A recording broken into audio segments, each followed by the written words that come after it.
now. On 105.9 FM and streaming worldwide on the WMAL app. O'Connor and Company.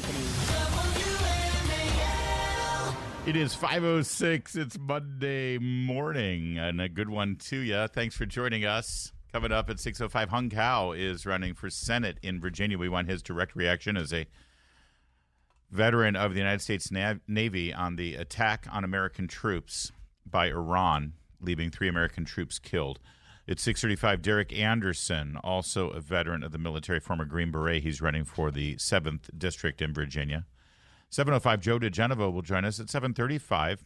Richard Goldberg is going to join us on the 8:05. Kash Patel, Richard Goldberg with the Foundation for the Defense of Democracies. 8:05, Kash Patel on how the 24 election is going. It's Larry O'Connor with Julie Gunlock. Happy Monday to you, Julie. Good morning. Well, you know, America knows now what our Super Bowl will be. How you doing this morning? You know, I had 2 teams that I cared about. One deeply and passionately in my DNA, the team that I grew up with rooting for, who's been just the most, lovable losers of the NFL, the Detroit Lions. And then the Ravens, I was excited for them. Local team, playing very well. John Harbaugh's the coach. They looked strong. And now both of them are out, and I just don't care. In fact, more than just not caring, I'm actually actively repelled by this Super Bowl. Are you gonna go on a hike? I might go on a hike. No, maybe a day trip or a weekend trip or something. Not even gonna watch.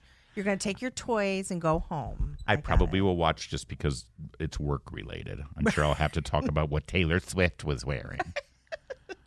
I mean, the nation's celebrating. Yeah, Taylor Swift is going to the Super Bowl. It's Kansas City Chiefs versus San Francisco 49ers, and it's like, oh, well, you can root for the 49ers. Yeah, I'm going to root for the team that brought us Colin Kaepernick in kneeling for the Star-Spangled Banner. I don't think so. No.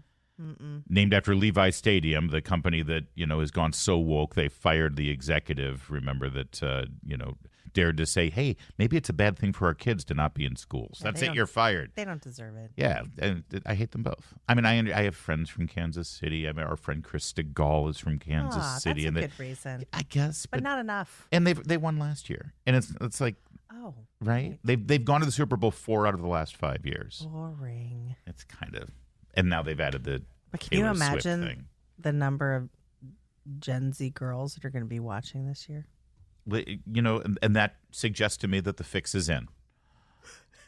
That's why they did this. This is all like just to why not boost ratings. Everything else in our world has been handed over to Gen Z girls, so why not football as well? Is she going to perform in the halftime show? No, the halftime is Usher. Oh, that's right. They've already determined. Yeah. Who knows? Could change. I'm sure she could make a special appearance. I kid you not. I'm watching the game. Are we done? And are we done? Are we done talking about it? The very first touchdown, it's a great play. Kansas City looks great. And no, they went to her. And Kelsey catches this great touchdown pass in the end zone. Worse than cutting to her immediately, they cut to Patrick Mahomes, the quarterback. He is running full speed to get to his teammate so the two of them can celebrate. No. And before he gets to his teammate so we can see the quarterback and tight end celebrating the touchdown, then they cut to her. Oh, man. So we couldn't actually see the players, the quarterback and the receiver, the tight end who caught the ball. I don't get to see them celebrating. They show him on his way to go and celebrate, and then they cut to her. That is so rude. And then when they cut back, the celebration is over on the field. So I never got to see the thrill of victory. Although all I got to see was the agony of the Swift. I still feel some sympathy for her. It's not her fault. Do you like how I've pivoted all of my anguish and anger and depression about the Detroit Lions and turned it into fury? About Taylor Swift. It's not even about her. It's about this cult that has been created around her, and it's the network's fault. Everyone says, well, it's not. The network is just... No, the network's doing this on purpose. 100%. That was a deliberate decision by the director. They could always go back. Well, it was a live moment.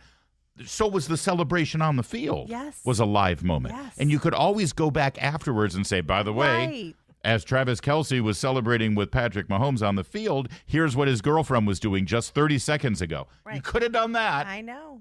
I'm with you. And I blame, so what happened with Detroit, if we can just talk about it. Yeah, let's do it. Because they were 14 points 17. 17 When I went points. to bed, and honestly, I will tell you, Yeah. my husband was up watching. I said, text me in the morning, tell me how it turns out. I want to see what mood Larry will be. I'm not kidding you. And it was at that point 14 points ahead, and I thought, oh, it's going to be fine because I don't know anything about Well, this. I will blame Meredith instead of you because that's what I think we were up 17. Yeah. So here's what happened. We're up at 14 points at the end of the first half. There's like a minute and a half left. We've got 4th and 2 on San Francisco's 2-yard line. Every other game of the season, Dan Campbell, our head coach, would have gone for it. And we probably would have gotten the touchdown, and we would have been up 21 points. And he didn't go. Instead, he took the field. He did the conservative thing. He did the safe thing. He took the field goal. So we were up 3 instead of being up 7. And of course, the Lions lose by 3. If he had gone for we would have won by 1. Well, that was the thing. At around 3 in the morning, my husband told me, sorry, they only won by 3. And I thought, oh, this is Yeah, it was rough, but it was halftime. Meredith had just picked me up from the airport. I'd been coming back from California, seeing my children, and she's driving. I'm watching in the car on my phone, and it's halftime. It's 17-0, and I said, I can't believe we've walked into San Francisco and we're just dominating them. And Meredith said, "There's still a lot of game to be played." smart lady. No, she cursed us. Oh, she didn't. I'm gonna have to make her pay for I think it was your fault. because I was too confident. Yes, I'm a Detroit fan. I think you're the problem here. It was still a magical season, but I cannot overstate what a complete collapse that second half was. That is one of the most historic. And there's a saying around Detroit. Every time the Lions start to look good, for the last, 30 years, every time they start to look good, they put a couple of good games together, and then they completely collapse and they fall apart. And in Detroit, we say SOL, which is not what you normally think it stands for. It stands for Same Old Lions. Oh. Same Old Lions. And look, they got really far. Exactly. That's I am resisting that kind of Eeyore attitude. This is not the Same Old Lions. This is a magical season. Yes, and I will tell you. Look, I was rooting for the Lions. Thank you. But my husband did point out that if the Lions won, you'd be impossible to deal with, because he did say that. He's like, he's going to be impossible. So I really resent that. And here's why. Here's why I resent it. I fully acknowledge that I was impossible to live with the whole Michigan Wolverines thing. But you've been working on it. No, well, with Detroit, it's different. It's this pure joy. It's humility. I would never walk in saying, we are the greatest football program of all time, which I would say about Michigan. Yes, I know. That is insufferable. I am completely arrogant and insufferable. I have a total obnoxiousness in my veins about Michigan football. I would never be that way about Detroit. Okay. I wouldn't. I'll pass it on. You know what? I'm going to have to. I'm going to have to. You know what? I'm going to have to teach you a lesson and show you just how impossible I am to deal with. And I will prove to you and your horrific, hateful husband that the Detroit loss is definitely much worse than a Detroit victory in this case. Because the next 2 weeks, I know you're all going to want to talk about the Super Bowl. Not here. I don't care. Screw them. Super Bowl? What Super Bowl? Oh, it's in Vegas? Yay, good. It's 5:15. I'm bitter now. Now I'm bitter, and I'm going to take it out on you. Oh, great. 5:15, WMAL traffic and weather every 10 minutes first on the fives. Here's Jamie Whitten. You are a 49ers fan, aren't you? I can tell. I can smell it on you. Neither. So I feel bad for you. If you're bitter, I'm bitter. I appreciate that. I feel bad for Ravens fans. I know how you feel. At least you've won a Super Bowl or two. I've never even gone to one. Jamie Whitten is in the Hadik. Making sense of the roads, because traffic doesn't always follow the pattern. Download the WMAL app to stream us for free. They let Taylor Swift down on the field for the trophy celebration. Yes. Did you see that? Yes. And then they're making out. Yeah. Take it down a notch, people. I hope they get married and have lots of babies, though. Me too. I do. I do too. It's time for Taylor. It's good. Governor of Maryland, Wes Moore. A couple things about Wes Moore's performance here, welcoming the AFC Championship to Baltimore. The first you sent this to us. There was video of him tailgating with the unwashed masses, and he was like shotgunning some beers there in the parking lot. I was like, he's running. Maybe he'll be the new running mate because there's no way they're going to keep Kamala, right? It was very funny. He was like surrounded by a bunch of tailgaters. Yeah.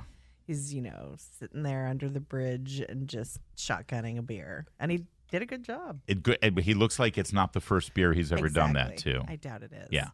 I would like to know if he's going to turn around and walk. You're right. He's right near the overpass there. I think it's the 695. Yeah. It would be great if he could just turn around, walk over there, and start shotgunning some beers with the homeless tramps that are living under that overpass. Right. But no, Baltimore put its best foot forward. Just have a moment enjoying him shotgunning a beer. All right, fine. Here we've got sound of it, I believe. Here's the sound of your governor shotgunning a beer at the tailgate. We might have to shotgun with the governor. Yo, go! We got a shotgun? Yeah. Let's do this thing. Oh! We do this for the best team this planet has ever created, the Baltimore Ravens. There you go.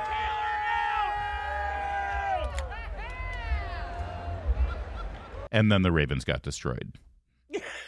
looks like Lamar Jackson was out there shotgunning a few beers too before he took the field. Yeah, of course. If this were a Republican shotgunning a beer, it would be like, it's a scandal. Yeah. Yes. This is not normal. It's not. Can we return the norms, please? Normal. Yes. That's not even the most embarrassing and pathetic thing that Governor Westmore did here. And I give a little grace. It's politicians are always in awkward position. I doubt Larry Hogan would be handling this any better.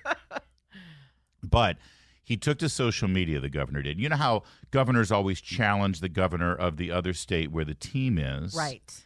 And bet them something. And usually it's local cuisine. Like we did this when Chris DeGaulle does mornings up in Philadelphia. When they were playing the Redskins, I bet him a cheesesteak versus a half smoke over at Penn's Chili Bowl. Yeah. It's fun, right? You do that sort of thing. So Westmore decides he takes social media and he's going to challenge the governor over the Chiefs game and the Ravens game. So he reaches out. He says, thrilled to welcome Governor Laura Kelly's Chiefs to Baltimore this weekend. Although, Governor, I really think my Ravens are going to take this one. You want to make a bet? I'll put up some crab pies from Crust by Mac. What you got? Crab pie. What do you do? It's crab cakes, for God's sake. Nothing crab pies. Anyway, but he's betting crab cakes or whatever. Crab. Right. Yeah. Here's cute, right? Yeah, that's meaningless. Funny. Problem is that Governor Laura Kelly is the governor of Kansas. Okay.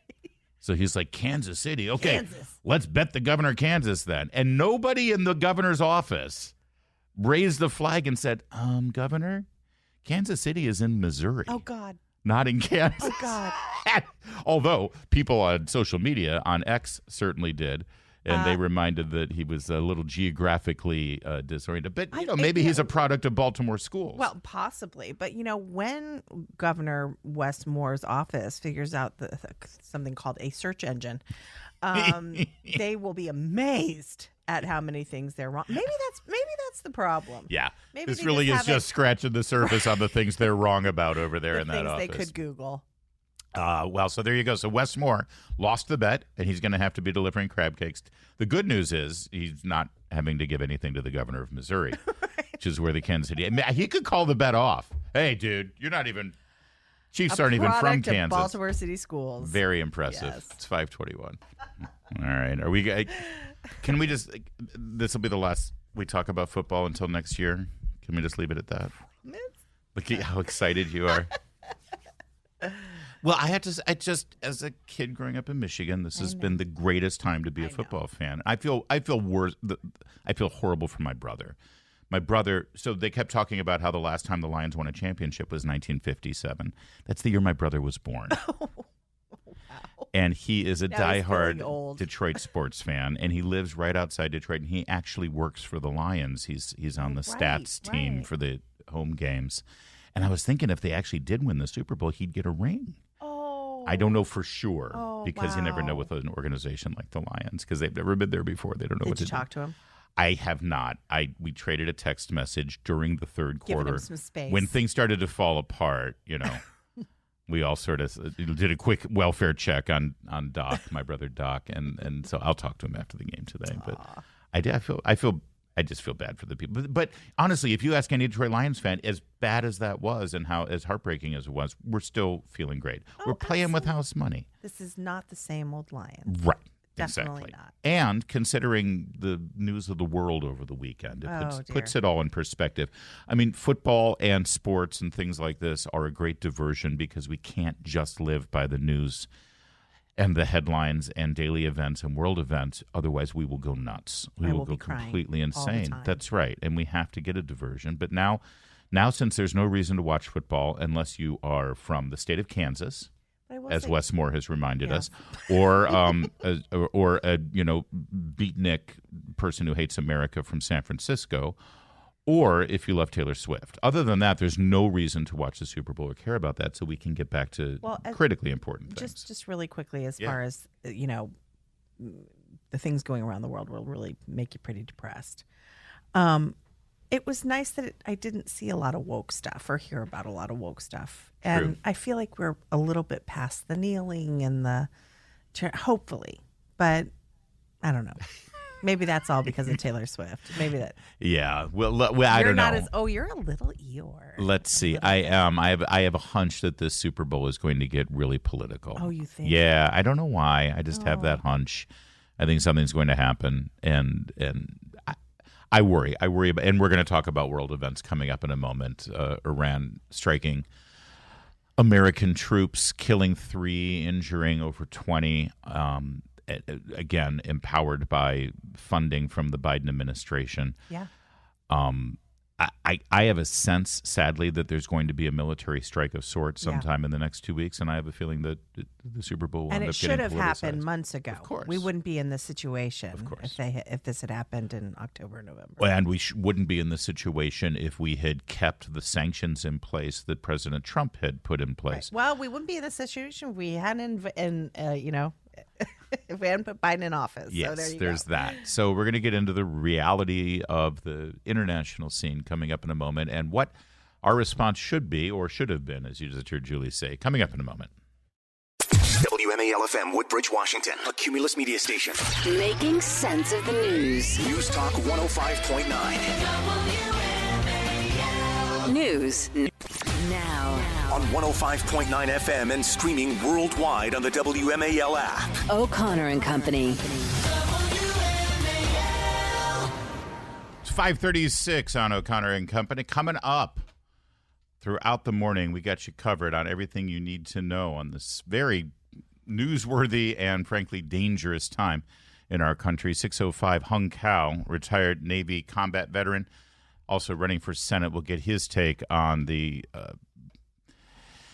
death of 3 service members at the hands of Iran hostiles. 635 Derek Anderson is running for Congress in Virginia, former Green Beret. We'll get his take on it as well. 705 Joe DeGeneva, 735 Richard Goldberg, Foundation for the Defense of Democracies, and then at 805 Kash Patel. I'm Larry O'Connor alongside Julie Gunlock. Good morning. Now we've got this whole sad Super Bowl situation behind us, and we can move forward to the very treacherous world that we wake up in this morning. As, yes, we've got 3 dead service members, 25 injured in an attack on a base in Jordan near the Syrian border. This has been traced specifically to hostile terrorist groups that are funded by Iran. It's a good time to remind you, as we should every day because you won't hear it in the mainstream media, that Iran was completely defunded and isolated on the world stage right up until Joe Biden became president. Donald Trump jumped through hoops and bent over backwards, contorted himself into whatever shape he had to make sure that the world isolated this country, that Europe no longer dealt with them. There were sanctions against them. Since then, billions and billions and billions of dollars have been handed over to this regime. Sanctions were lifted and relationships were they tried to normalize it, our relationship with them, and the rest of the world was able to trade and do commerce with Iran with impunity. Everything was fine. And Iran took that money, and they're funding people that killed Israelis and Americans. Because guess what? For the last 30 years, they've called us the Great Satan. That's right. And they've called Israel the Great Satan. I mean, maybe it's me, but you don't give those people money because they'll probably use it to kill you, and that's exactly what they're doing. Yeah, and the Biden administration's approach is, if we give them this money, they'll like us. But don't forget also Trump, while isolating Iran, also improved relations with Israel and Israel with its neighbors. So it was a comprehensive strategy. It wasn't just isolating Iran. It was just bringing some peace to that region. Let's not forget, at a political event last week, I believe it was on Thursday, Joe Biden said this about himself. I'm supposedly an expert on foreign policy. I'm no every major world leader for the past 25 years. Yeah, well, Bob Gates, the former Secretary of Defense under Barack Obama, said it immortally and perfectly. Joe Biden has been on the wrong side of every foreign affairs issue in his entire career. He has been wrong from Vietnam when he first joined the Senate all the way through today. But now, don't forget, he didn't want Obama to kill Osama bin Laden. That's right. Every single thing he's given bad advice. But now he's the commander-in-chief, and his bad ideas get people killed and puts the world in a much more dangerous place. By the way, in the 24 hours after the attack on our base that killed 3 U.S. service members and injured 25, Joe Biden was tweeting about climate change. He put out a bunch of tweets talking about the existential threat of climate change. His White House put out a very special tweet featuring Dr. Jill Biden talking about reproductive rights and abortion. Yeah. This would have been the death of 2 servicemen, the injury of 25, I think it is. I would have expected a president to go live on television or to do some sort of press conference or and all we get is climate activism. Right. Just so cold-blooded, just so cold-blooded. Listen, people should be angry. People should be very angry. These attacks have been going on all across this entire area, across Iraq, on our bases, on our ships. We've been telling you about these attacks as they go on. And there have been injuries. In fact, the last attack on an Iraqi base on the U.S. consulate in Iraq, in a city in Iraq, resulted in many service members with traumatic brain injuries. We mentioned, and I said it in the news report when we were talking about it last week, and I dwelt on that for a moment, and I sort of, this is a major deal, these poor people and their families. It's like, well, nobody died. Traumatic brain injuries. Do you have any idea what that looks like? Do you have any idea what kind of carnage? Have you noticed that we don't get any pictures of these attacks? Right. There's no videos. These are all on military bases, and you know that they've locked that down, and they're not letting any of information come out about how devastating these attacks are. And now we have 3 sets of parents in America whose children signed up to wear the uniform and defend this country. They were deliberately put in harm's way, and the people who killed them with Hellfire missiles, I believe, or I shouldn't say Hellfire missiles, I apologize, but they were missiles from a drone attack. They were funded by this commander-in-chief. They were given money by this commander-in-chief. And up until about 3 months ago, they kept talking about how, well, we really need to get a comprehensive nuclear deal with Iran. They still wanted to sit at the negotiation table with them. We also, don't forget, recruitment is down, military morale is down. How do you think this translates to the men and women who are serving right now? that this sort of attack and these deaths and injuries you can draw a straight line to Obama policies of funding the Iranians. Of course, absolutely. But then you get Lindsey Graham over the weekend reacting to this, Senator Lindsey Graham saying, that's it, bomb the hell out of Iran, to flatten them and take them out of existence. Like, these are unserious people. Right. My friend Kurt Schlichter, I think, made a pretty good point. He's like, why are there still boats floating in the Persian Sea right now that call themselves the Iranian Navy? Yes. And those ships are used for targeting. Yes. Those ships are used to help launch missiles. Why don't we get rid of them? Why don't we do something like that? No, we got to, send an ICBM over and flatten Tehran. It's like, Hung Kao took to social media on this story and said, I have to contain my anger right now and just mourn for my brethren and their families who have been killed and injured. Derek Anderson said, praying for the families. I've been hearing from fellow soldiers on the ground for a long time. This was bound to happen based on Biden's weak policies. This administration is foolishly soft on Iran and its proxies. They need to change ASAP. Both of those gentlemen, Hung Kao and Derek Anderson, both running for office in Virginia. Both will join us, the first at 6:05, the latter at 6:35. Right now it's 5:43. We talked about, again, I don't want to reiterate, when President Trump, and Listen, this is a presidential election year, and I recognize that there are some voters out there, some people listening, who have hesitancy about voting for Donald Trump again. They are concerned about the lawsuits. They're concerned about, the E. Jean Carroll story yesterday. They're concerned that he spends time talking about that. You just heard the sound bites from Nikki Haley talking about he's focused on his own legal trouble instead of, okay, I understand that.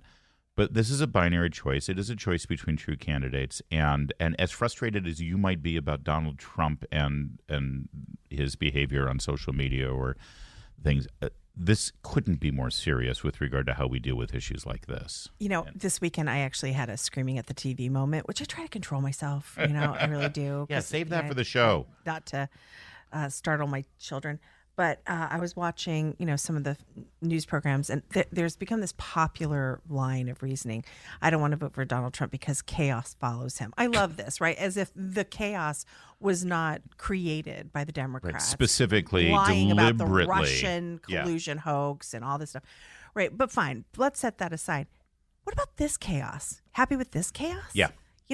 25 U.S. military personnel injured. 2 dead. What about 3 those dead. SEALs? 3 dead. What about the SEALs? Last week, two SEALs right? that died. We have had these attacks on these bases. What are we doing there? Well, and you're right to point that this is very serious, specific, deadly chaos that will bring the world to the brink of world war. Yeah. And not to mention that the connection that I'm making here is that Donald Trump cut funding to Iran, as I just laid out. He also cut funding to the Gaza territories because of the Hamas leadership there. Biden lifted that freeze. And so money flowed to Gaza. Hamas took that money, killed thousands of people. Americans are still held hostage as we speak. Trump also paused funding for an organization called the United Nations Relief and Work Agency, UNRWA. UNRWA, now it turns out, according to a report by the New York Times and also leaked information from the U.S. intelligence community, employed at least 10 members of Hamas, among whom were a school counselor and who worked with his son to kidnap an Israeli woman, and a social worker who distributed ammunition. This dossier that shows complete and total cooperation between Hamas terrorists and this United Nations Relief Agency was found so credible that American officials froze their funding for this agency. I should say refroze the funding, because under Trump it was already frozen. Yeah. But under Biden, the world's going to love us again. Yeah. We're the grown-ups are back in charge. We went to the Ivy League schools, and so they went ahead and funded these organizations. Now a dozen countries have stopped funding for this, at least paused funding for UNRWA. People need to understand that anything associated with the UN is corrupt. The UN should be dismantled, first of all. The U.S. absolutely should stop funding it, which we are its major funder. But the UN has set up all of these agencies that work around the world, and most of them have been completely corrupted. Yeah. UNHCR, which is sort of the refugee settlement agency within, they are so corrupt. They were recently found to have mismanaged up to $214 million. They repatriated North Koreans back that had escaped into China. This happened several years ago, and they sent them back to the gulags. Which they were instantly murdered if they were found to have escaped North Korea. I mean, my colleague Claudia Rosette did incredible work on investigating the late Claudia Rosette. We lost her last year. Did incredible research and work and really risked, I think, her own life looking into the UN and the corruption there. Yeah. The idea that we still stand the UN up. So to people who are listening, anytime you see UN in front of an agency, because people even UNICEF at this point, that used to be the one thing. It's like, well, at least they help starving kids. Don't give. No, they don't. Don't give to these organizations. And yet we do through our tax dollars. Yes, we do. And we preen and we pat ourselves on the back. And Mark Levin, the great one, took to social media and said, we got to cut all support to the UN. Yes. It funds and supports terrorism, period, full stop. That's what it does. And may I say, I'm told that the expert in foreign relations right now, the real grown-up, is Nikki Haley. And again, I don't want to pile on Nikki Haley. There's some things about her that I like, but she was our ambassador to the UN. Did she do anything about this? No. Did she say anything about this? No. She gets praise and she gets laurels for being this great internationalist because Trump allowed her to be the ambassador. You're so nice, internationalist. to the United Nations. Okay, globalist. Globalist. Where's my Mr. Subliminal? But she's never challenged on what her actual record was there. And I would think it's funny. I've spoken with President Trump's ambassador to Germany and eventually the acting director of national intelligence, Richard. Oh God, why am I blanking? He's my friend. He worked with Kash Patel at Ambassador. Say it again. Ambassador what? Grinnell. Thank you. I don't want to say. What is the wrong with Richard Grinnell. Yeah. Sorry. I've spoken to Rick Grinnell about this because he worked at the UN. He was the spokesperson for the UN ambassador for 8 years under President George W. Bush. And he said they were constantly doing this. They were constantly fighting. They were constantly calling this out. But at the time, the U.S. really needed the UN support for the Iraq. And in fact, Grinnell has said that was the problem. The problem was the biggest problem with our Afghanistan incursion and our Iraq incursions, or one of the biggest problems, is that it tied America's hands with other aspects of the UN because there was this false narrative that was set up in the U.S. that, well, you can't go it alone and you've got to have these other countries, so you have to do it through the UN. But as soon as you do that and trigger that, you basically are stuck. Your hands are tied, and the UN can hold a knife to your throat. Yes.